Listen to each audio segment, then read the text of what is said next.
Howdy, folks. Welcome back to another edition of Pirate Sports Chat. This week we have the Orange Coast College baseball team, or as I like to describe them, as the defending state champion Orange Coast College baseball team. COVID can't take that away from us. So with us today is head coach Nate Johnson, along with players Michael Ryhlick and Logan Jackson. Thanks for being a part of this today. Coach, we'll start with you. Let's do all the heavy stuff first. You know, those that are familiar with baseball and what's going on. Not only did we deal with COVID and a global pandemic, we dealt with loss of my brother and longtime head coach, John Altobelli. Coach, what was the lasting impact Alto left with this program? And moving forward, what will it take for you to continue that legacy with the program? What do you want to accomplish moving forward here?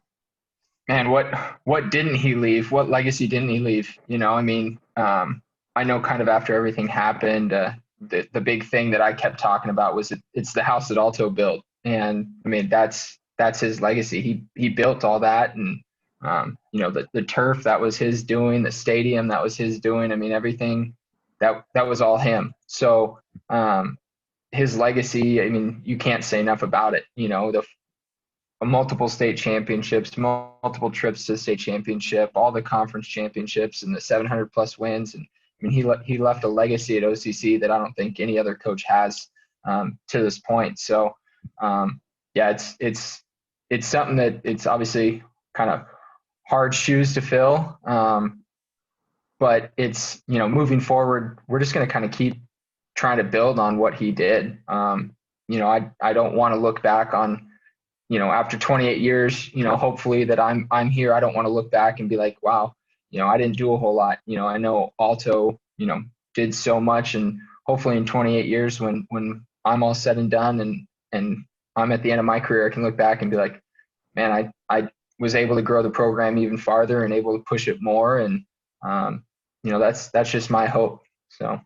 Very good. Yeah, Michael, I haven't had a chance to talk to some of the kids about that opening day, what that was like, you know, the cameras, the 3,000 people, the ESPN, I mean, all the stuff that was going on, plus, you know, the heavy hearts with John not being there. And by the way, it's also the opening day of the baseball season. So kind of take me through that. You were the starting pitcher for that game. What were you dealing with during that game? And what was it like for you to take that ball that opening day with so many people in the stands and the cameras? And, you know, you were part of the state championship from 2019. Can you compare the two? Was one harder than the other? Give me a little bit about what was going through your mind during all that. So obviously this opening day is not like the other opening days or the other one I was a part of, but like opening day is supposed to be like the greatest day. I mean, it was Alto's favorite day. He's always like, opening day is the greatest day. And like, we try to, after we found out and everything, 2 days later we're playing, it's like we were all trying to take that into thought, like, oh, we're all ready to play. We're all excited. And like, as much as we're excited, it was like a weird feeling. It was almost like an empty feeling. I know I've never really been interviewed in like my whole life, and then going to the field like days before, like after practice, people are like interviewing me, asking me all these questions, and I'm just like, I'm just play baseball. Like, I don't really know what you want me to say. And then obviously I would say there's one thing I remember about opening day more than the others. So more than anything, I wanted to go out and like win the game, like wanted to pitch. Like, we all were trying so hard, like, oh, we're trying to win for Alto, because like at the time I thought like that was the most important thing, was to, we're going to win for him and do anything we can for him. And then we didn't play well. I didn't pitch well. It's probably like I only threw a few innings. I came out of the game like all pissed off. Like, I was walking to the bullpen like after the game, like, oh man. And then normally like, when you walk, like obviously there's a lot of people around, and like typically people like me like, oh, like nice job, like you'll hear like voices and stuff. Like, I wasn't really hearing anything. I was kind of just walking to the bullpen, like, hear nothing. I just hear like a faint voice say like, thank you. And then I was like, I turned around, and it was Lexi. And then I was just like, whoa. And then I was like, that moment she came up, and like, that was probably like the biggest hug like I've ever had in my life. Like, she gave me a huge hug. I gave her a huge hug. And it was like, that moment for me, it was just like, I was like, damn, I was like, this game really doesn't matter. I was like, that was like bigger than baseball to me at that point. I was like, I'm giving her a hug here, like sitting here. I'm just like, at that point, like, I didn't care about how I did. I didn't care about anything. I was like, the only thing that matters is literally embracing her right now. And I was just like, wow. Yeah, it puts everything in perspective, doesn't it, for sure. So, Logan, kind of the same idea for you, same question. What was it like for you, you know, as far as first-year player for us, start of the season, start of the semester, lost your coach, camera crews everywhere, you know, 3,000 people. What was that like for you to deal with as well? You know, it was really different. Definitely something that none of us have ever dealt with before. It was very overwhelming, to kind of say the least. A lot of us, like Michael said, it's interviews. It's not kind of part of our daily routine. So with cameras all the time, before game, after the game, that opening game, we had the big ceremony and everything. All the attention, was put on greater things. Kind of baseball pause for a moment. We talked about Coach and everything that he left behind and everything he made for us. And then as soon as the game picked up, like Mike said, we all wanted to play for him. The game was built to play for Alto that day. And the stage was set to be the big opening day, and the stage was set to be, it's to be a great season. And all of that changes dramatically with everything that's going to happen. Being the first year, it's not something that you were expecting to change or something to do. Same with the whole season going on. We started off with a difficult situation and tried to make the most of it, but COVID situation, and it's going to be a different grind now coming out. Everybody's got a little bit more hungry. Everybody's playing for something bigger. It's definitely going to be a different change. Very cool, very cool, Coach. So now moving forward, with all this that's happened and COVID, I told everyone, COVID sucked for everybody, but I think it hurt the most for the baseball team because they really needed a season. They needed just routine. They needed closure. They needed all these things. I needed it. You needed it. Parents needed it. Everyone needed it. So moving forward, is it just a matter now of just kind of getting back out there and getting a full season under our belts to kind of drain the abscess, for lack of a better term? What would you like to see happening in the next few months? Obviously, with baseball hopefully happening in the spring. How excited are you and everyone else just to get back out there again? Oh, I don't know if I've ever been more excited to get out on a field. You don't realize what you have until it's taken away. That can be used multiple ways now. Obviously, I always feel there were some times that I, not took advantage, but I didn't, realize how great Alto was, until he was gone. And then you're looking back and you're like, man, I wish I would have taken advantage of it more. I would have asked more questions, all that kind of stuff. And same thing with baseball. As soon as it was taken away from us with COVID, and you realize how much it really does mean to you, and how each day out on the field, it's an opportunity. And, it really opened my eyes to that. California, we're spoiled. We get to play baseball 12 months out of the year. And a lot of times no one gets to take a break, and it's just constant baseball. And this is the first time, I think, in my life and probably in Mike and Logan's life too, that they really haven't played baseball in 7 months. So more than anything, I think we just need to get back out there. I think that's huge. I mean, that's the one thing that couldn't happen at the end of last year, right? I mean, the season got canceled and everyone went their own ways, and there wasn't one last get together, one last hug, one last, hey, I'm with you guys. And that was the hardest thing for me, was not being able to be there for them, and not being able to kind of make sure, leave everyone knowing that we're going to be able to get through this. We're going to be able to get past it. We're going to be able to move into next year and start kicking some butt. So, I mean, that's going to be the first thing. I know you're not supposed to hug or anything like that anymore, but I definitely miss the interaction out on the field. And as soon as we can get out there, that's going to be the most important thing for me. Outstanding. Yeah. So, Michael, kind of a surprising third year at Orange Coast College. No one was expecting that.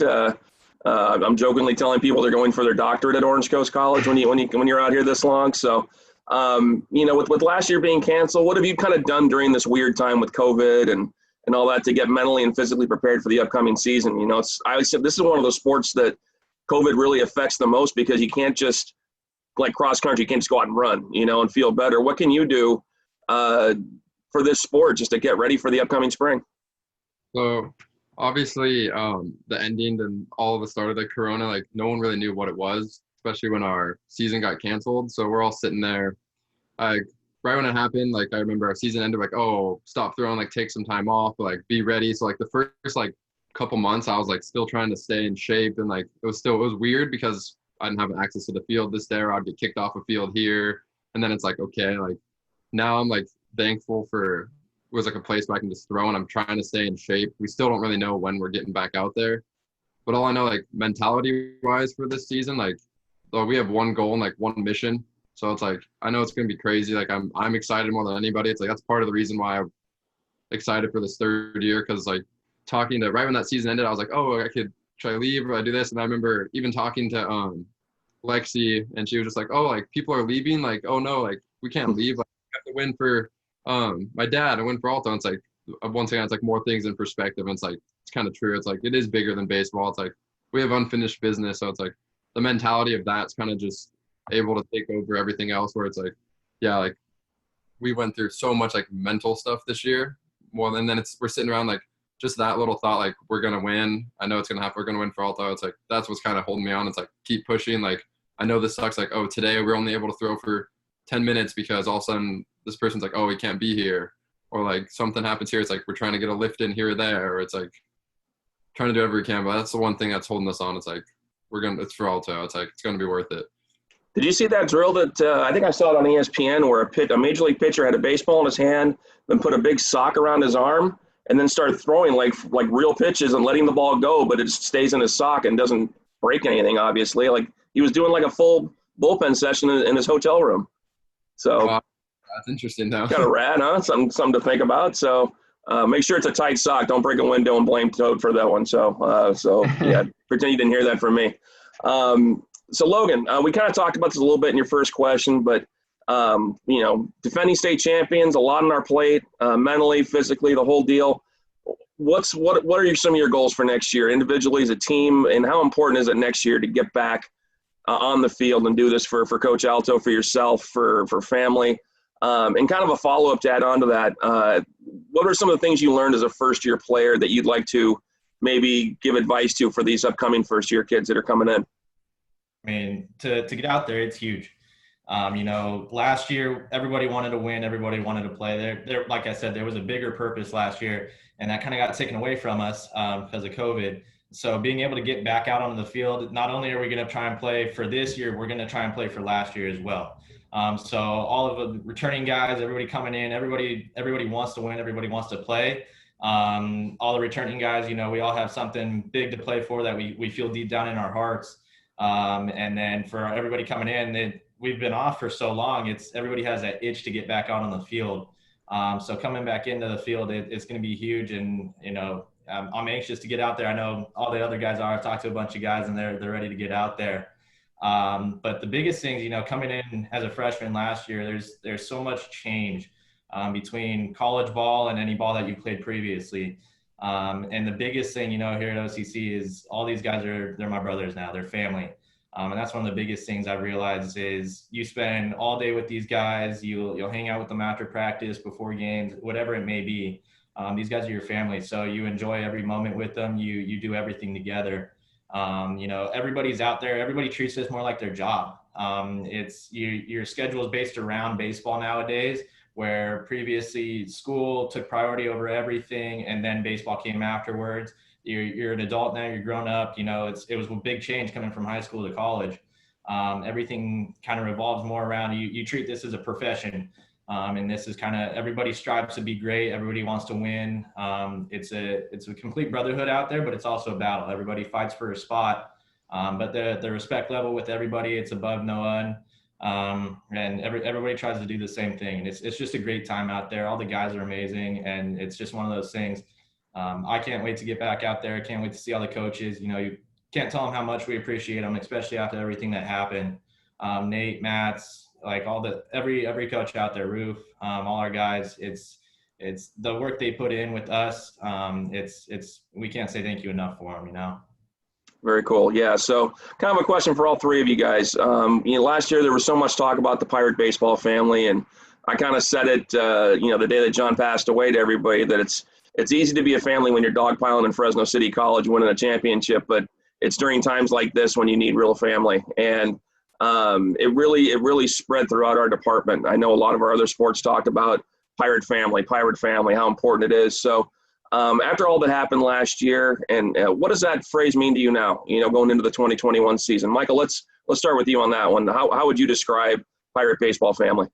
So Pirate family is something like you don't really notice, like coming into coming into OCC, like coming out of high school, like what Logan was saying, it's really a family environment here. And like, it was different because most teams wasn't like that. And I remember Alto he preaches of talking about how this is a family environment, and like he'll do anything for each and anyone. And that was true. Like it didn't matter if it was baseball wise or like you had a rough day here, like you could text him, show up in the morning, he'll talk about life, we'll do anything for you. And that's like what was a huge family environment. And so going into this year with all the loss, the family environment, I noticed not just from our team, but from like our school and administrations, like everybody was offering like, here, we have this. And like the biggest thing was we had resources because like everybody dealt with it differently. Like some guys needed this, some guys went to see some therapy, some guys just wanted a hug. People would talk to Nate and we would just sit there and be like, I just want to talk and just say this or that. And like, they're there for you. And that was a big Pirate family. It was like, knowing that there's people around us that are there for you, so you don't have to be like afraid or like scared in any situation. And that's why one of the reasons why I think it's the greatest thing when Alto just keeps saying like Pirate family, like this is a family environment, like live by that, like these are your brothers and you're gonna do anything for that. And I know for damn well anybody on my team, my coaches will do anything for me and I'll do the same. Absolutely. How about you, Logan? What's that mean to you? Pirate family, coming into it, like Mike said, the Pirate family is it was our team, it was our coaches, our parents, the staff, it was a family, but ever since everything that happened, that family changed. We had so many people come in, they opened up their arms, other teams, schools, staff, and anybody that they come in, they open their arms for us and they let us know they're there for them. They became part of the Pirate family. You can kind of talk to anybody and they know who OCC is, they know who Alto was. And they're just willing to be there for you. And that's kind of the biggest part of the Pirate family is it's so huge. And everybody's included in it and nobody gets left out, our staff, our coaches, any other team at our school, anything like that, they include you in everything. And the Pirate family, the strength behind it is just everybody's there for each other. Everybody's going to help you whenever you need it. And it's going to something that will always continue. It's a legacy that kind of got left behind. Absolutely. How about you, Coach? How about from a coach's perspective? What does that Pirate family mean to you? Yeah, I mean, shoot, I've seen it this is my 8th year. I've seen it for 7 years. It wasn't just this year. I mean, it's been part of our program since before I was here. There's the phrase forever a Pirate, and now, it's dubbed Forever Pirates. That started back in 2009 with the baseball program. And it's, I think that's just the atmosphere that Alto, kind of conjured up. That was his thing. He made it a family. He made everyone that came onto this field and came into our program, he treated them like family, myself included. And I know the rest of the coaches feel like that as well. And, I think from that perspective, when we took, the coaches feeling like family, it's a lot easier to bring the players in and make the players feel like family too. And, it's definitely something moving forward. It's not easy to do. Everyone talks about it. Everyone can say, oh, we're a Pirate family, but are you really, are you really a Pirate family? And, it's really a motto. It's something that our team definitely lives by. And we try to cultivate a culture, that way. And, we definitely saw it spread like wildfire this year throughout the campus. And, I know that I wouldn't have made it through this year without the Pirate family, without my other coaches, without the players, without all of our support staff, and everyone around campus. I mean, you could feel it. And that's, something that hopefully we're able to continue, that it wasn't just a one and done type of a situation. It's something that it's going to continue to this year, to next year. And hopefully in, 2040, we're still talking about Pirate family. And it's just as strong as it was the day right after Alto died. Yeah, I agree. If we can take something positive out of what happened, if that could be it, just taking that feeling, that unity, the all of us as one, for every sport, everything on our campus, even off our athletic department, everyone involved with Orange Coast College is part of the Orange Coast College family, in my opinion. So hopefully we can move forward with all this and keep John's legacy going that way. So. All right, kind of a light question to end things off here. I always ask kind of a hypothetical for all the athletes that I do. If I gave you guys an hour lunch, an opportunity to meet your favorite all-time baseball player, sit down, pick their brain, have a sandwich, whatever it would be, who would that person be? Logan, let's start with you. Who would be your first one? Oh man, everybody already knows what I'm going to say, but it's going to be Mike Trout. There's a shocker. Yeah, it's not no-brainer for me. I mean, there's been so many great ball players. I looked up to like Vladdy as a kid. Vladdy, number 27 on the Angels, like that used to be my guy. But ever since Trout joined the league, it's just the way he plays the game, the way he goes about himself, works hard and everything. Like, it'd just be cool to sit down with him. He didn't grow up in the biggest area, Millville. It's like you point out Millville on a map and most people look at it like, oh, where's that? So it kind of shows work ethic, everything like that. I just look up to the guy. He works hard for what he deserves. He's arguably the best baseball player there is, and it'd be cool to sit down with him, kind of see the routine he goes through, see everything, kind of what he did from when he was a kid to where he is now. And everybody knows what he's developed into. He's one of the best. Absolutely. How about yourself, Michael? Who do you got? So for my favorite baseball player, it was not necessarily the one I'd want to like sit down with lunch or dinner or whatever it is. So like my favorite player is obviously Kershaw.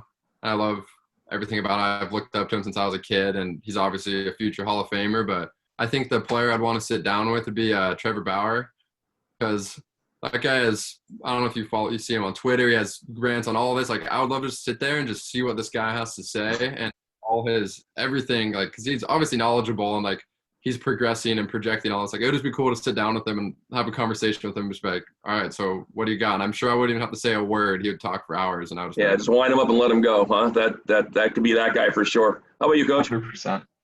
Wow. Well, we can go old school here. I've got two.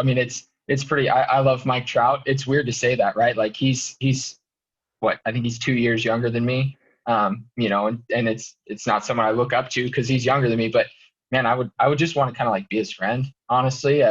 Mike, if somehow you watch this, Mike, hit me up. I'll have lunch with you. I'll be your friend. But yeah, if there was a guy I was really trying to, baseball knowledge and really kind of dig into his brain, I think I'd have to go old school. I'd have to go Ted Williams. And being a hitter myself and kind of teaching the hitting side of things, he would be one person that I would kind of really want to know what in the world he was thinking. I've read his book and you hear him talk, and everything he said was gold. Everything he said was gold. So I think that would be an interesting one to sit down and kind of have lunch with. For sure. Yeah, I actually, we'll get Source to watch this video and send it to Trout for you. Maybe we can get this little bromance happening here. That'd be pretty cool. Mine growing up was Steve Garvey. I love that guy. I was actually a Dodger fan before cable TV was invented, and my family brainwashed me to becoming a Cub fan. Losing 1-0 right now.